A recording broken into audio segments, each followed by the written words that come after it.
Hi నమస్తే అండి. ఇది కాజు బర్ఫీ. మన స్వీట్ షాప్లో వందలు పెట్టేసి కొనాల్సిన అవసరం లేదు. మనం చాలా హెల్దీగా ఇంట్లోనే తయారు చేసుకోవచ్చు. నేను ఒక గ్లాస్ జీడిపప్పును తీసుకొని డ్రై రోస్ట్ చేసేసుకొని మిక్సీలో మనం చాలా మెత్తగా పలుకులు లేకుండా పట్టి పెట్టుకోవాలి. తర్వాత ఒక గ్లాస్కి సగం గ్లాస్ తీసుకున్నాను అండి షుగరు. నేనైతే బ్రౌన్ షుగర్ తీసుకున్నాను. మీరు కావాలనుకుంటే వైట్ షుగర్ అయినా తీసుకోవచ్చు, ఏ షుగర్ అయినా యూజ్ చేసుకోవచ్చు. నేను ఒక గ్లాసు జీడిపప్పుకి ఒక సగం గ్లాసు షుగర్ తీసుకున్నాను. మీరు స్వీట్ ఇంకొంచెం ఎక్కువ కావాలనుకుంటే కొంచెం 2 స్పూన్స్ ఎక్కువ షుగర్ వేసుకోవచ్చు. నాకైతే ఈ స్వీట్ అయితే కరెక్ట్ సరిపోతుంది. తర్వాత కొంచెం చక్కెర కరిగిందంటే చాలు, దీనికి పాకం రావాల్సిన అవసరం లేదు. తర్వాత మనం పట్టి పెట్టుకున్న పిండిని ఇందులోకి వేసేసుకొని మంట అనేది మీడియం పెట్టుకోండి, హై పెట్టొద్దు, అడుగంటుతుంది. మీడియం పెట్టేసుకొని మనం ఇలాగా కలుపుకుంటూ ఉండాలి. మధ్య మధ్యలో ఒక్కొక్క స్పూన్ ఎక్కువ వేసుకోకండి, నెయ్యి ఎక్కువ అవసరం లేదు. ఒక స్పూన్ వేసుకుంటా మనం ఇలా కలుపుకుంటా ఉంటే నాకు ఒక 3 స్పూన్స్ సరిపోయాయి నెయ్యి. మనం ఇలాగా నెయ్యి పీల్చుకుంటూ ఉంటుంది. మనం ఇలాగా కలుపుకుంటూ ఉండాలి.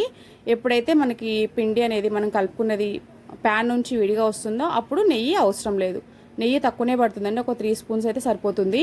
చూడండి, ఇప్పుడు మంచిగా ఇట్లా ప్యాన్ నుంచి విడిగా రావాలి. అప్పుడు మనకి కాజు బర్ఫీ అనేది రెడీ అయిపోయినట్టు. ఇలా వచ్చేస్తే సరిపోతుంది విడిగా. ఇప్పుడు దీనిని మనము ఒక ప్లేట్లో వేసేసుకొని బాగా చల్లారనివ్వాలి. మరి ఎక్కువ చల్లారనివ్వద్దండి, మన చేతితో పట్టుకునేంత వేడి ఉంటే సరిపోతుంది. దాన్ని తర్వాత ఇలాగా చపాతీ ముద్దలాగా మంచిగా స్మాష్ చేసుకొని మనం షేప్స్ ఇలాగా మనం చపాతీ కర్రతోటి రుద్దుకొని మనకి ఎంత మందం కావాలంటే అంత మందంతో చాక్తో కట్ చేసుకోవచ్చు. లేకపోతే మన దగ్గర కట్టర్స్ ఉంటే కట్టర్స్తో కూడా కట్ చేసుకోవచ్చు. చూడండి, నేనైతే చాక్తో కట్ చేస్తున్నాను. చాక్ అయితే అందరి దగ్గర అవైలబుల్ ఉంటుంది కదా. కట్టర్స్ అంటే ఒకరి కాడ ఉంటుంది, ఒక దగ్గర ఉండవు.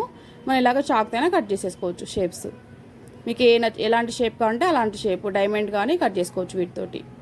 అంతే అండి, చాలా ఈజీగా మనం ఇంట్లో చేసేసుకోవచ్చు. మీరు కూడా ట్రై చేయండి, ఎలా వచ్చింది కామెంట్ చేయండి. Thank you for watching. Please subscribe my channel. Bye bye.